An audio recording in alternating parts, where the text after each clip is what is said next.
Hi guys, welcome to another episode of the Grapplers Academy. Got Bonafide PT, coached by Sai. Make sure you hit that like button, subscribe button, and leave a comment below. Leave your thoughts below in the comments. Yeah, my brains. Right. Yeah, I think you need an extra cup of coffee today, mate. If only we had a coffee sponsor, we could do, this could be a perfect plug for coffee. Which big weekend. Big weekend. And, so we kind of talked about the fights last weekend, didn't we? How we thought the Burns Chimaev fight was going to go down. It was, if nobody's watched it, go and watch it. There's some highlights on YouTube for free. But it was a fucking slugfest. Yeah. What a fight. Like, I think when Chimaev realised that he couldn't take and keep Burns down in that first round, you knew what kind of fight he was getting into. And Burns taking Chimaev down in the second. Yeah. Like, that was what surprised me. I mean, he's got good jiu-jitsu. Yeah. He's a really good jiu-jitsu practitioner, separate from his MMA career.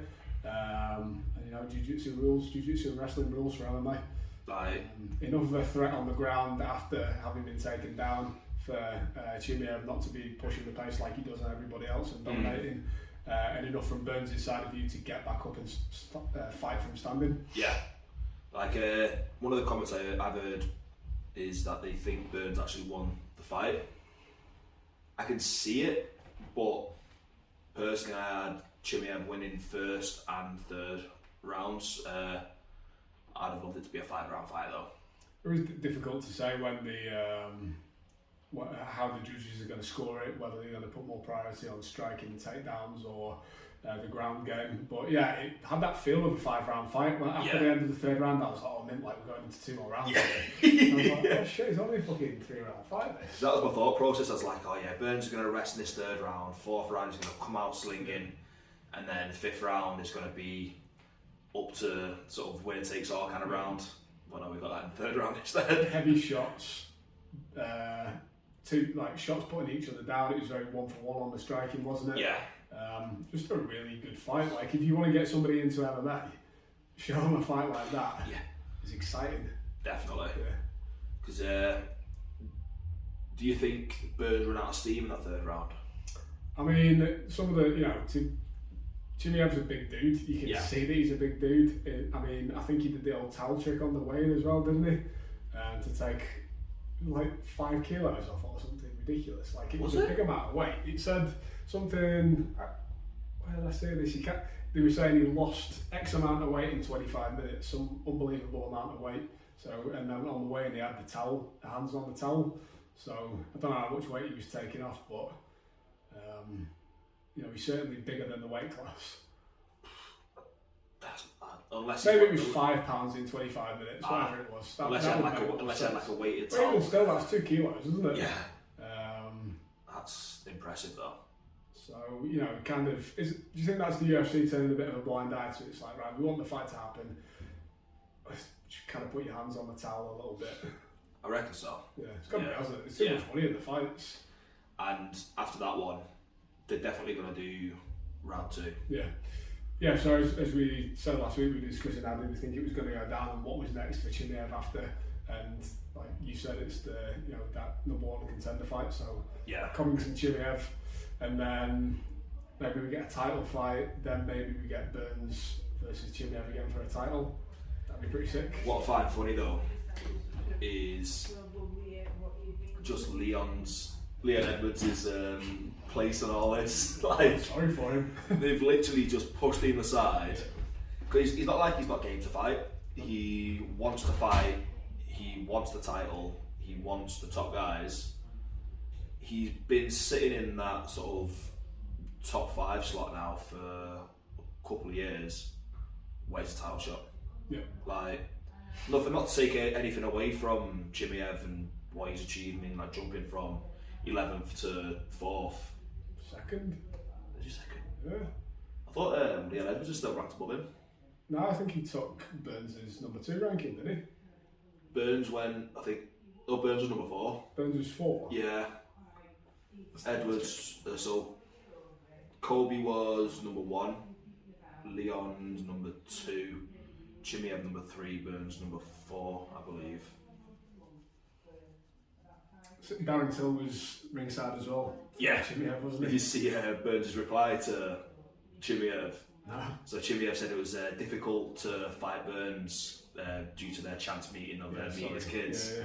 And then Gilbert Burns replied saying it was difficult to fight him because of due to seeing Darren Till. Okay, so this is interesting. So they just changed the updated the ranking. So Usman champion, and then you've got Covington, Edwards, and then Chimaev, and then Burns. Yeah. So Like up 8 positions. it's like Edwards has just been left behind now. Edwards has just got a bump up Yeah. in ranking for nothing, just off the basis of that change of fight. And Burns has got down 2. That's a weird change in ranking, that, isn't it? Burns down 2 and Edwards up 1. Because was Burns... I think Burns was 2, wasn't he? Because he's down in 4 now. Was he? I thought he was 3rd. No, Edwards was 3rd, yeah. Yeah, oh wow. I mean... Then again, you can't really drop Edwards' ranking because he's not fought. No. And it's not due to him turning down fights, it's due to his opponents not turning up. We said last week, interesting division. Yeah. And then Khamzat getting his purple belt. Yeah, well, that's the most important thing. That sets up the match that everybody's interested in. That's it. Russel Brand versus Chimaev. I mean, Celebrity Russell Brand deathmatch. purple belt now. Yeah, it's got his purple belt. I mean, let's set up Empire, set up the super fight. Chimaev versus Russell Brand. Winner gets a title shot at Ashton Kutcher. And if they win Ashton Kutcher, they replace Ashton in all of our jokes. All of them. Like, this is the title that's on the line. If they get beat by Ashton Kutcher. No, if they beat Ashton Kutcher. Yeah. Because it's like a championship role, having Alright, okay. being the king of the memes. I would like to see actually another layer on top of this, and then the winner of this fight gets to square off separately against Craig Jones and Gabby Garcia to then set up the real fight that everybody wants to see. And it's the Gabby Garcia, Craig Jones, and winner of this fight triple threat match. Yeah. It's a 3-way. Ah. Craig Jones would hammer the promotion on that 3-way with Gabby Garcia and Oh, Russell Brand. 100%. Do you think you'd rather have a threesome with Russell Brand and Gabby Garcia, or Ashton Kutcher? Gabby Garcia. Craig Jones, do you want a threesome with Russell Brand and Gabby Garcia, or Ashton Kutcher and Gabby Garcia? Let us know. You're never going to see this. If you do see it, comment in the video.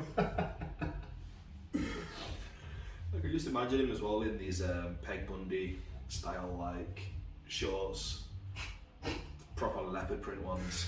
Oh no. I was just And thinking then- of a completely different thing when he said Peg. Peg Bundy. That's a fucking horrible nickname, isn't it?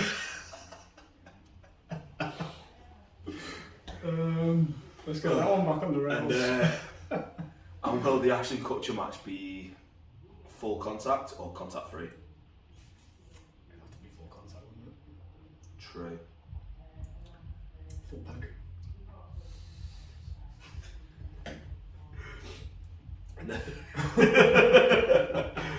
And then we've got Peter Yan and Sterling. Yeah. That didn't go as how I expected. Not at all. Some jiu-jitsu went down, did it not? A lot of shit. Like, I think it was quite apparent that he couldn't stand with him. So yeah, he just adapted his game plan perfectly. And It's amazing, isn't it? After the way that the last fight went and the kind of shit that he universally got for what was an illegal shot, like he was perfectly well within his rights to do what he did, but I think he got a lot of heat for it and like called fake champ and this sort of stuff. And then to come back and make the adjustment that you need to make and shut everybody up. like, he's done what he needed to do. Yeah. I do think, like, the whole fake champ thing, if he would have carried himself differently, I think he would have got away with it. He'd have been like, yeah, it's a legal shot, I didn't want to win the title this way. But it sells fights, sells tickets. Yeah. How many people tuned in to watch Yan knock out Edwards? Not Edwards, sorry. Why have I got Leon Edwards stuck in my head? You really want him to fight, don't you? I do. We can throw him in this jiu-jitsu mix-up if you want. Yeah, still throwing Sterling. I genuinely thought Sterling was gonna get manhandled but he proved me wrong. Proved a lot of people wrong. Yeah, I mean, I did say last week. He looks like he's definitely put on the 5 kilos that Chimaev lost. Oh, definitely. Definitely beefier. Yeah. You could see it in his control as well, and his size and strength. He's just had a much better control on the ground. I just goes to, again, paying dividends to what we've talked to a million times. There's absolutely no downside in life or grappling sports to being stronger. No. You can manhandle people. This is why strength training is good. Yeah, strength training is like, you know, you've got to be mobile and have good cardiovascular and all that sort of stuff. But when somebody gets a grip of you who's got some real strength, it's disgusting.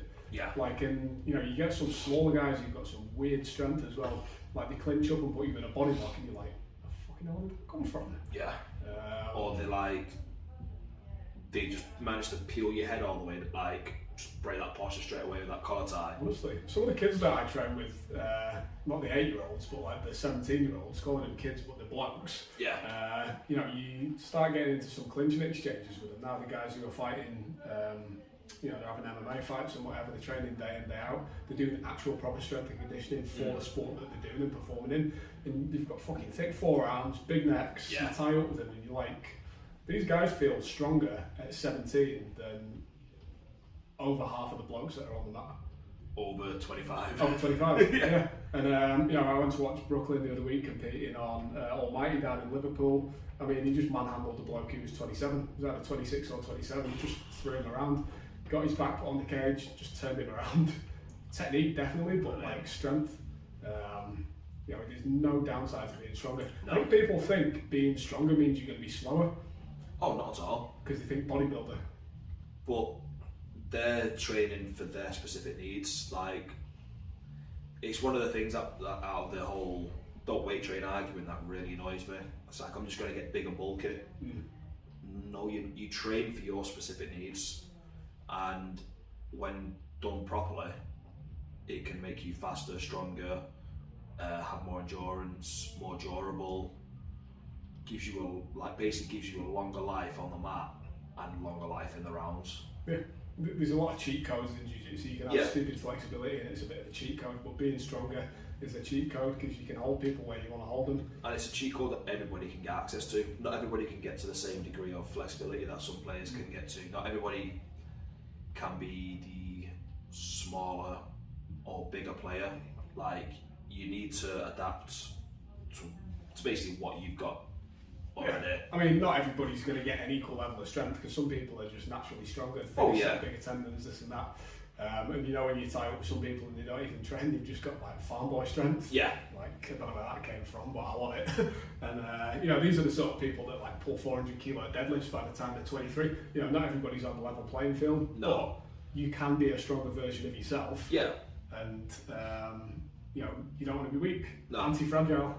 Well, because you can look at it like, let's pull up our favourite anatomy educational scientist, Musumeci. He's Can you imagine doing PT? If Musumeci was your PT and doing a PT session, you'd get fuck all done because he'd be explaining the exercise for 25 minutes. He'd be asking like the ins and outs. So which dermatome is this one working? It's like, you've got it wrong, man. Which tendons and muscles and bone landmarks am I? You just stop talking, just do the work. Just left it.